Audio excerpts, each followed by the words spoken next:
Ito ang GMA Regional TV News. May init na balita na tayo, hatid ng GMA Regional TV. Nakaranas ng masamang panahon ang ilang lugar sa Luzon dahil sa epekto ng shear line. Chris, saan po yan? Connie, sa TV Albay, nagkaroon ng flash flood sa ilang barangay. Nagulat na lang ang mga residente nang biglang rumagasa ang tubig sa kalsada. Nalubog sa tubig ang ilang tricycle. Kanya-kanya namang salba ng gamit ang mga residente. Inabisuhan sila na manatiling alerto at lumikas kung kinakailangan. Nagkaroon naman ng rock slide sa isang kalsada sa Pinukpok, Kalinga. Patuloy ang clearing operations sa lugar para alisin ang malalaking tipak ng bato. Hindi muna pinapadaanan o pinapayagang dumaan sa kalsada ang malalaking sasakyan. Dahil naman sa bagyong Verbena, stranded ang mahigit sa 1,000 pasahero sa Batangas Port matapos kansilahin ang ilang biyahe pa Visayas at Mindanao.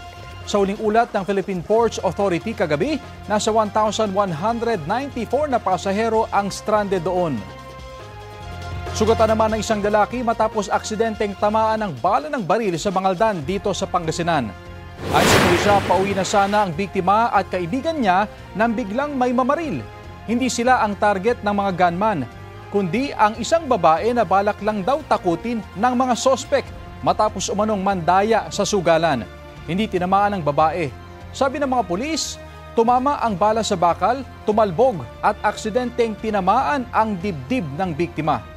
Naaresto ang mga sospek na nangakong tutulong sa gastusin ng biktima sa ospital. Tumangging humarap sa kamera at magbigay ng pahayag ang mga sospek.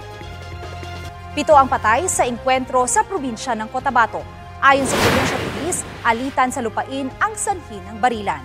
Sa saliksay sa pulisya ng nag-iisang survivor, tinambangan sila ng mga lalaking nakatakip ang mukha nang pasukin nila ang pinagtatalunang teritoryo sa border ng Matalam at Kidapawan.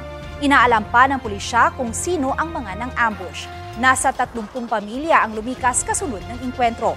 Naglatag na ang mga otoridad ng dagdag na seguridad sa lugar. Ito ang GMA Regional TV News.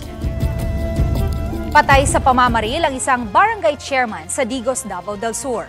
Ang krimen ginawa habang naka-livestream siya sa social media.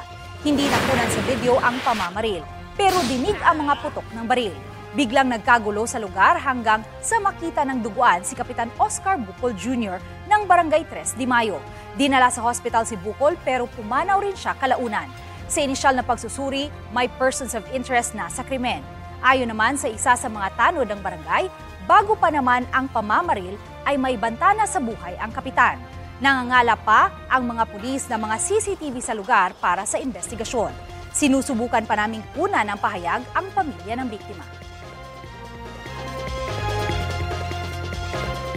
Mahigit 7 milyong pisong halaga ng iligal na droga ang nasabat sa Minalabak, Camarines Sur.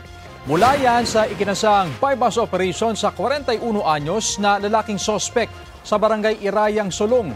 Unang nakuha sa kanya ng pulis na nagpanggap na buyer ang isang sachet ng hinihinalang iligal na droga. Kalaunan, 20 sachet pa ang na-recover mula sa sospek. Sa kabuuan, mahigit sa 1 kilo ng umano'y shabu ang nakumpiska. Nasa kustodiya ng otoridad ang sospek na walang pahayag.